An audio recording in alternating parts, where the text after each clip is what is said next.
Hello Gearheads, it's your local femboy Slayer here. Now I thought I would get a little bit experimental with my content and do some things that are more down to earth and less scripted. So today I'm going to do a Gran Turismo tier list, completely unscripted. Now that does mean I'll have to do my best to edit out any of my autistic stuttering and stammering from the video, and I'm also currently sitting my big fat butt on a fairly squeaky chair right now, so if you happen to occasionally hear that in the background, I do apologize. I am long overdue to get a new gamer chair. My current one's old, creaky, and smells like raccoon ass. Anywho, let's get on to the tier list. Alright, so we are going to be ranking every mainline Gran Turismo game here. I will not be counting prologues or concepts. Actually, I might talk about Gran Turismo concept later on. That might be the lone exception here. But all the prologues, HD concept, you know, the PSP version, not going to be talking about those. Just the numbered ones, Sport and Gran Turismo concept. So I'm going to start off, obviously, with the first one. Now, you have to judge this one by the time it came out. 1997 or 1998 if you're an American or European. Now, racing games before this, they tended to be very limited on content, even compared to like other genres of games. Take Ridge Racer as an example. I mean, that game had 4 cars by default and like 2 tracks. I mean, it's terrible. Even once you do unlock the reverse tracks and the other cars, I mean, that game is just super limited on content. And the same thing for like Rage Racer and like other, like most racing games of the time. They just lacked content, had very few cars, very few tracks. And then this game comes along and has 140 cars and a dozen tracks. I mean, that just beats out every other racing game of the time. It was the most content-rich racing game of its time. And it really paid off because everyone with a PlayStation bought this game. It became the best-selling PlayStation game of all time. Now, unfortunately, by today's standards, it's quite limited. You know, there's only a dozen tracks. Doesn't seem like much by today's standards. And there just aren't that many options. The controls aren't that great. The cars, you know, control kind of like ass compared to other games in the series.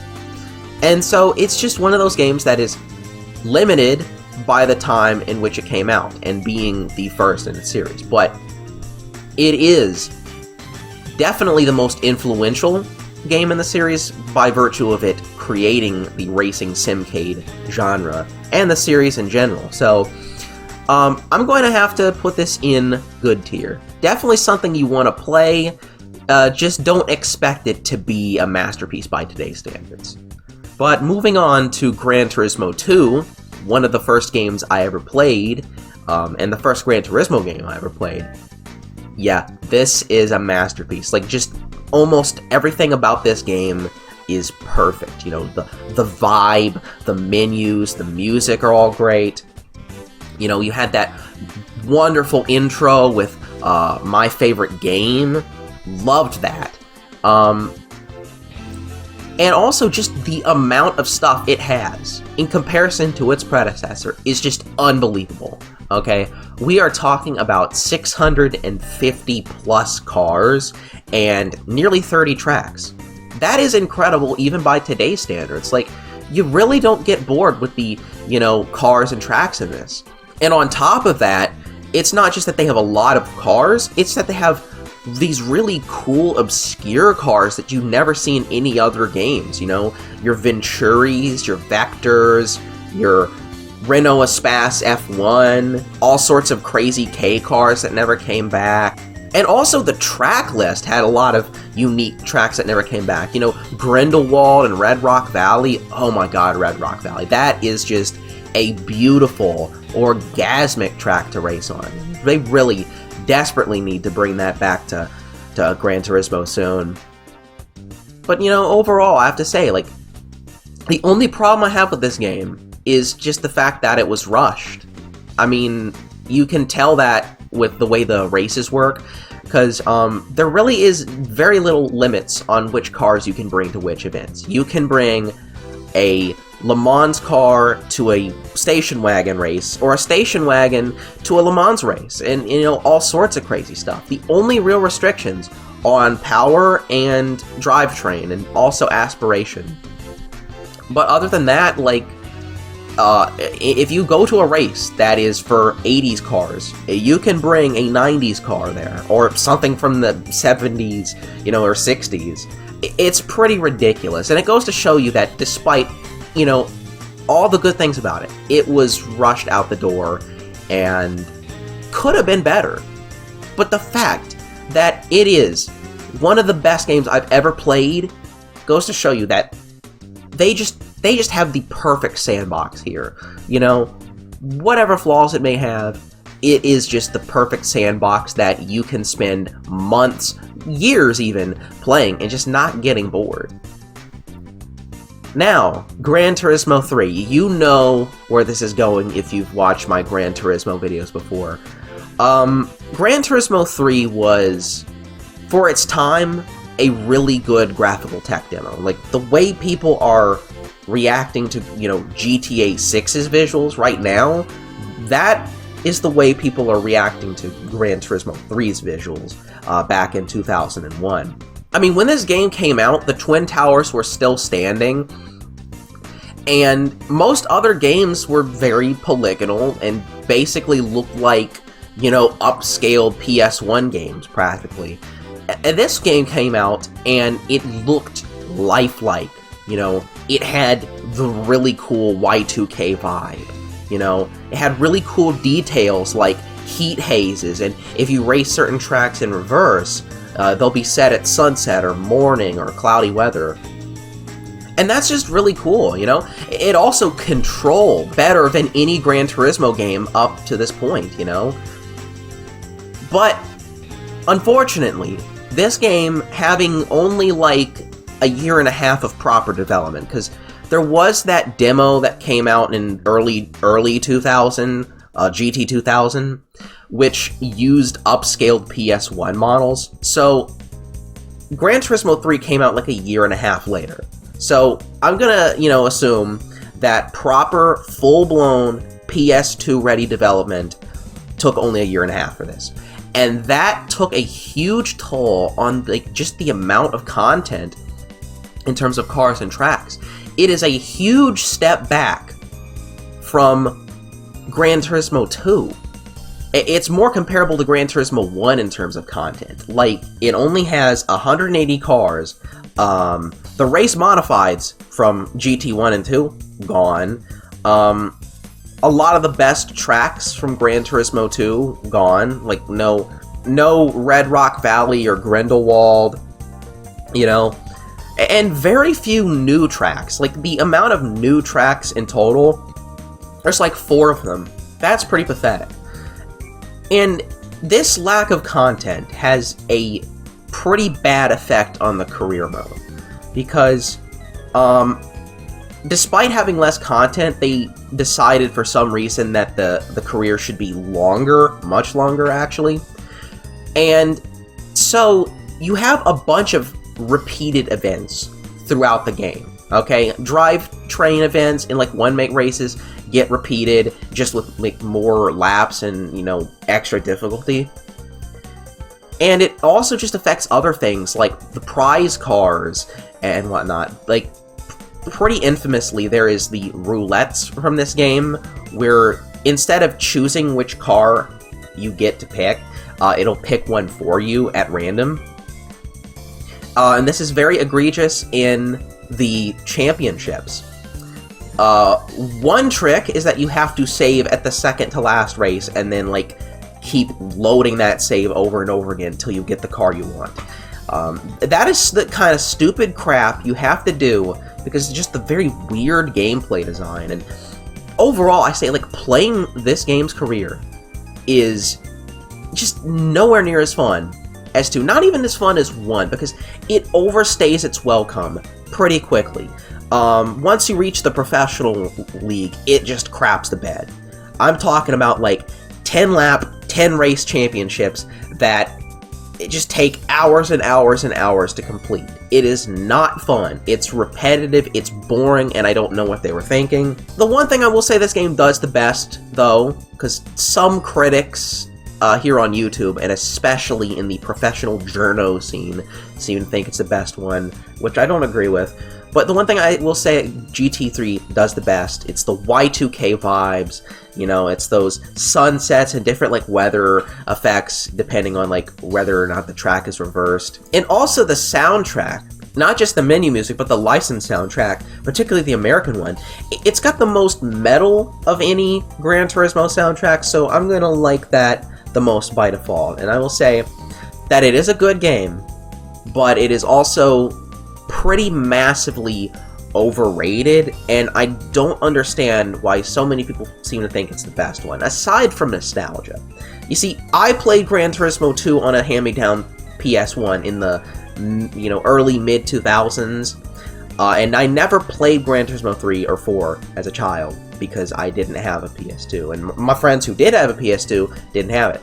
So coming and playing this game sometime around 2019, 2020, having only played 1, 2, and Sport, it's very underwhelming. You know, it's very underwhelming, and I have to say that it is fairly disappointing. But we actually get to talk about GT Concept, which is the only spin-off that I will be ranking, because it's kind of necessary to talk about, because it features a lot of the content that Gran Turismo 3 should have, and would have if it had been delayed. Because Gran Turismo 3 was just rushed out the door like GT2. Polished as it may be, it was rushed. So Gran Turismo Concept was released in Europe and Asia, not America, probably as revenge for Hiroshima.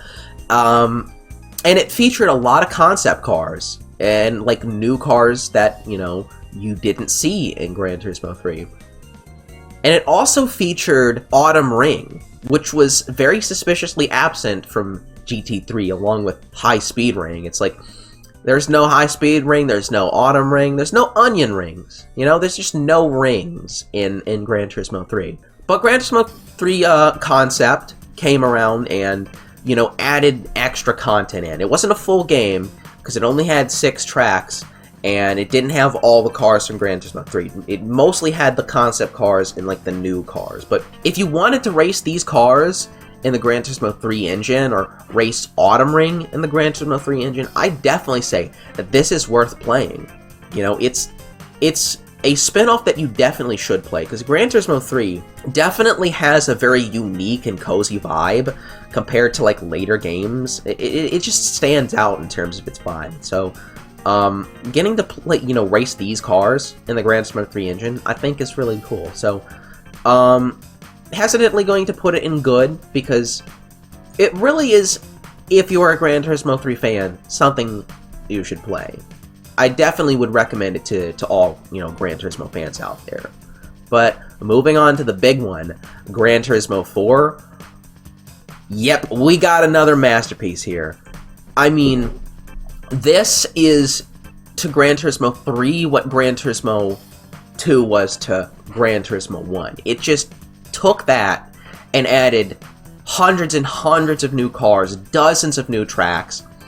It really showcased, you know, what the PS2 was capable in terms of visuals and, like, content as well. And it also just has the best career mode of, you know, the whole bunch. Like, they took everything about the previous games and refined it to make the perfect career mode. With the exception of the license tests, which they had way too many of. But, you know, I love the amount of cars it has. Honestly, it's just a game that speaks for itself. I was talking with a friend doing this tier list, you know, a few months ago, and I kind of had, you know, a struggle to say anything, because it's just that good, you know? The amount of content, the diversity of content, and the fact that it doesn't get boring, unlike GT3. It really is just, along with GT2, the best in the series, and really, I cannot praise it enough. You had new tracks that, once again, like the ones in GT2, wouldn't reappear. You had El Capitan, Hong Kong, some others in there.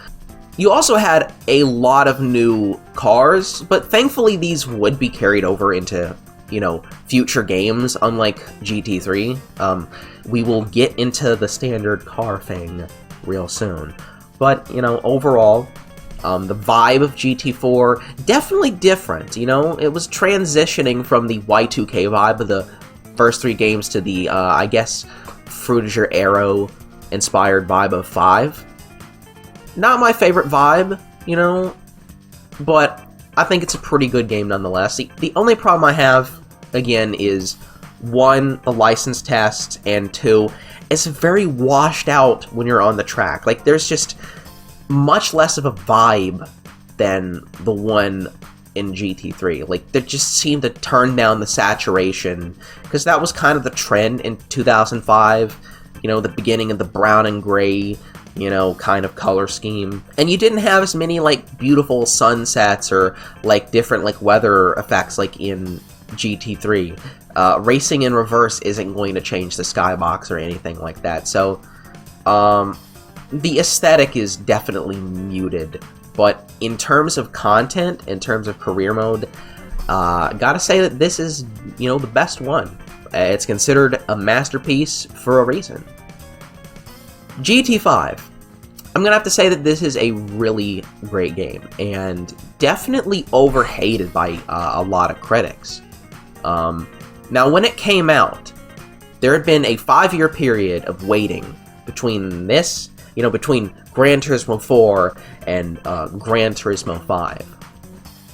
And expectations were just through the roof because of that wait. It's kind of like the wait for GTA 6. Eventually, some people are going to be disappointed by that game because it's not, 110% perfect. And that's why I don't have my expectations set unrealistically high for that one. I just want it to be a good game. I just want it to be better than GTA 5, that's all. Doesn't need to be the best game in the world. But anyways, once GT 5 came out, after, multiple delays, some fans and critics were disappointed with it, and there's multiple reasons for that. Some of the content from GT4, like tracks, and even a couple of cars, didn't carry over, and that's disappointing. It couldn't live up to just the hype and expectations and news surrounding it. It added a damage model, but that one kind of was very mediocre. And there was also just the big elephant in the room, the standard cars, which were carried over from GT3 and 4 with only minor enhancements, if that. And so if you were driving a non-premium car, which is 3/4 of the car list, you're dealing with PS2 graphics on a 2010 era PS3 game. And that kind of stuck out like a sore thumb, and fans lambasted it, critics lambasted it, and whenever I read, these tier lists and these ranking videos from more professional IGN journalists, they always seem to put Gran Turismo 5 near the bottom, as if though it's the worst game in the series, even after, recent entries. And I just don't agree with that. There are, other problems, like the career being cut down, not enough, weather effects and time of day settings for my liking. But, I have to say that it's a very good game that people dog on too much. It's really fun, I like the vibe, I like the amount of content, even the used car dealership, add some RNG elements to it, once you get used to the PS2 graphics here and there, because I'm not a graphics whore. I mean, if it plays really good, has a really good career mode, that's all I want. And also, I will have to say, despite the career being shorter, it doesn't overstay its welcome like a certain other game in the series, which gets perfect 10s nonstop. And so I have to say, it's a good game. It's no 10 out of 10. It's not the best thing in the world. It didn't live up to all the hype. But with the passage of time, and with recent entries in the series. I have to say, this game is much better than some people may say. Moving on to 6. This is a weird one to rate. It's the most recent one that I've played on my PS3, and I've only played up until, like, they really changed the leagues up in this game, so, I think it's, like, the International A League or some shit, but I've not been able to play this game the whole way through, because for whatever reason, half the time I put this game into my PS3, it makes this very suspect noise. Like as if though the PS3 is going to kill itself. And I'm worried about damaging my PS3. I don't want to do that. I have no idea why it does that. Maybe I need to update it, but I'm left without internet on my PS3, so I have to play games, you know, the way they were at launch. Glitches and all. But I'm gonna have to say this is a good, you know, a great game. It definitely has a lot of flaws, like starting you off with a Honda Fit, you can't choose your starter car. There's a lot less prize cars in this game for whatever reason. You know, one of the most iconic things about Gran Turismo, they really scaled back. There's no endurance races, and on top of all that, this game was released like a week or two after the PS4 had launched. So it was a last-gen only game, and that hurt sales pretty significantly. It only sold like less than half of what GT5 sold. Because of that, you know, some people hate it because of that. Even I kinda, you know, dog on it for that, because I mean that's a dumb decision from a AAA publisher to like take one of your flagship games and just release it on last-gen hardware and not make it, you know, an upgraded version. It's very dumb. But, you know, overall, it's a really good game. It's really solid. You know, there's a lot of content. There's a lot of tracks.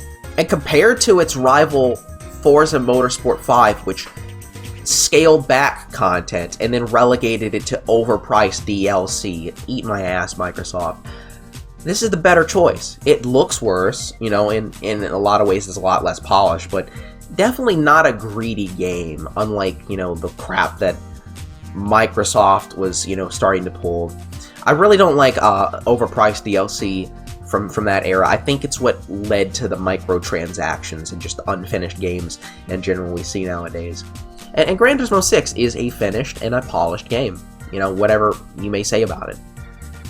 And it's very solid, and if you have a PS3, maybe not a slim model, because mine is a slim model, and it does not like loading this game. For whatever reason.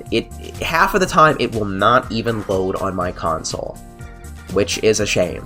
But maybe if you have the original model, maybe a Super Slim, maybe those, you know, run it better. Maybe my disc is just messed up. I don't know. Gran Turismo Sport. Oh, well, this one, I'm gonna have to put it in math. I am not a fan of it. I know that they were more honest about the fact that this is not your traditional, this is not your grandpa's Gran Turismo, it's the new kids version of Gran Turismo. It's Gran Turismo for the modern audience, i.e. esports players. This one definitely is the beginning of the dark age of Gran Turismo in full, because it wants to abandon all tradition, and that includes, you know, a traditional career mode, you know, even like classic tracks from the series were abandoned.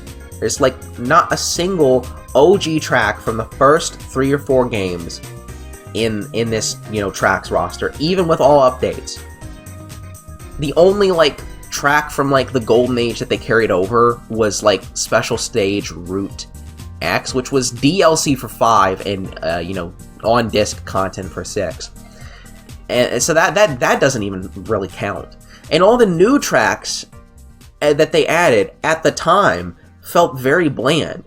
They've grown on me in GT7, but at the time, it felt very boring racing in this game, because, like, these new tracks just didn't do it. You felt like something was missing, and once they did add a career mode through an update, it was very limited, It didn't have prize cars, and there were no proper, like, championships. It's just, like, an event list. I mean, you get money, obviously, but it just felt very limited. There was none of the depth and complexity of the career modes in, you know, the first 5 games. 6 games, excuse me. And especially now, with GT7 out and the servers being offline for GT Sport, yeah, they did Sport 32 and shut off its servers.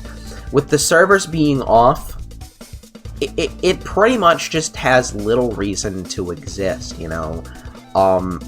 Because if anything, it's like GT7's out, and whatever I'm about to say about it, there's just no reason to play Sport. It is a game that has no real reason to exist anymore. It is completely dated, and I might have to for that, I might actually have to put this in the bad tier.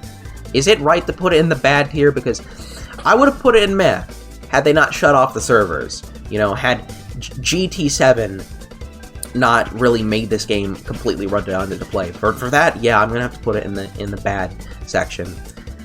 Didn't think I was gonna be that harsh on it, but really, just thinking about it and current day, the game has no real reason to exist, and it marks a significant shift in the Gran Turismo series that will be felt forever.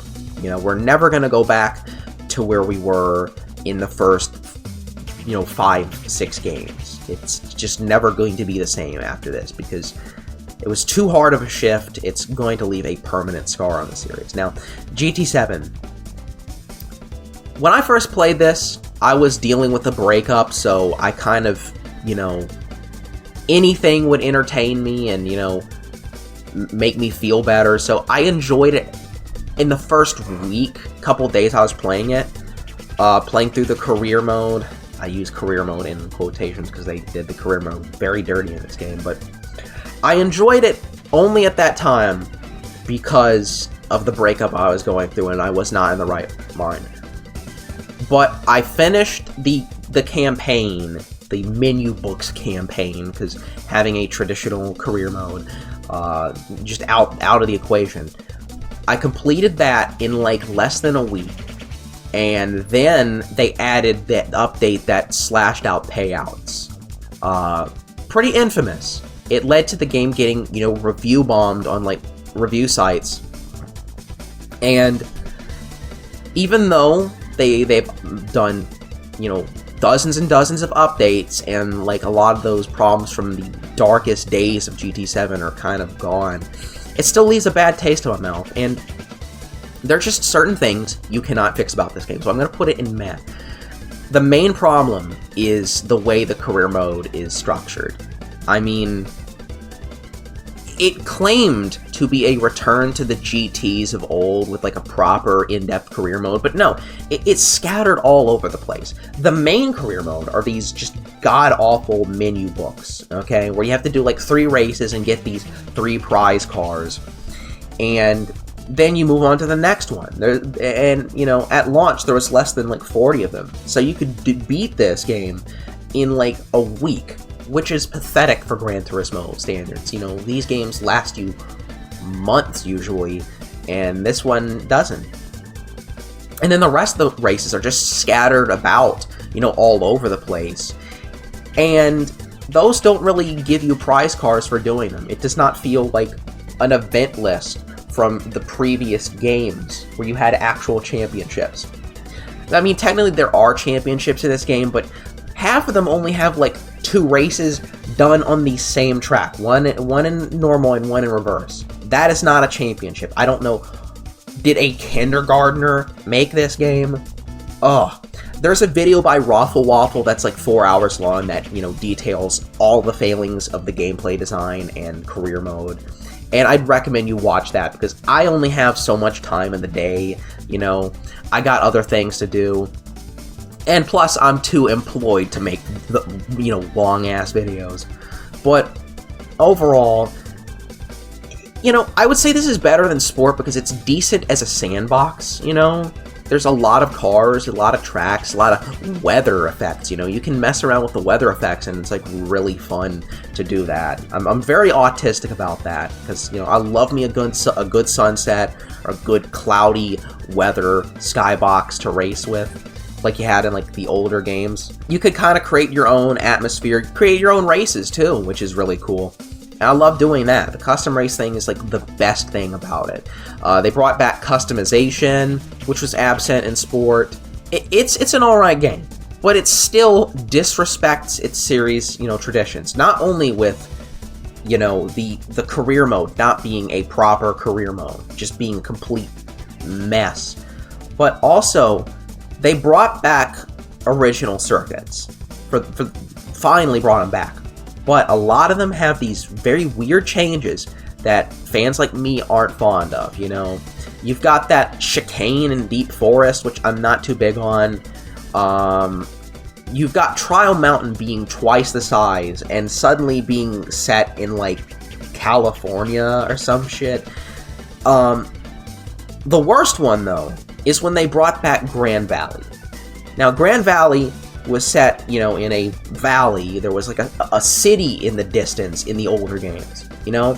It was kind of vague as to where it was set, but most likely somewhere in Japan, considering, you know, first game is like mostly Japanese stuff, so it's probably a Japanese circuit.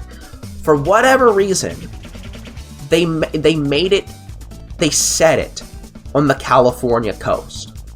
Because California is not at all overrepresented in media. Oh, hell no. Now you have a Grand Valley that doesn't even remotely look like the original one. It is a complete slap in the face, and it's a redesign so bad, I could dedicate a 20-minute long video on how bad it is. I could become one of those essayists and just talk about it for hours about how awful it is. But, you know, despite that, if you want a decent sandbox racing game, you just don't care about the career mode, you just want to race cars and have fun, it's better than Sport. You know, it's meh, but at least it's not a complete waste of time like Sport. Sport at this point is a, you know, it's like a drink coaster with like, you know, some races on the disc, okay? It's something you set your drink on, you know? But anyways, I think I've wrapped that up. The only 4 games here will not be counted, because I have not played them. And even if I had, I probably wouldn't be ranking them anyways. So I'm going to end it off here. So that does it for today's video. Let me know what you thought, and whether or not I should make more content like this. I plan on doing a 2013 style Garry's Mod Let's Play video next, which should be very interesting. But anyways, it's your local Femboy Slayer, signing off.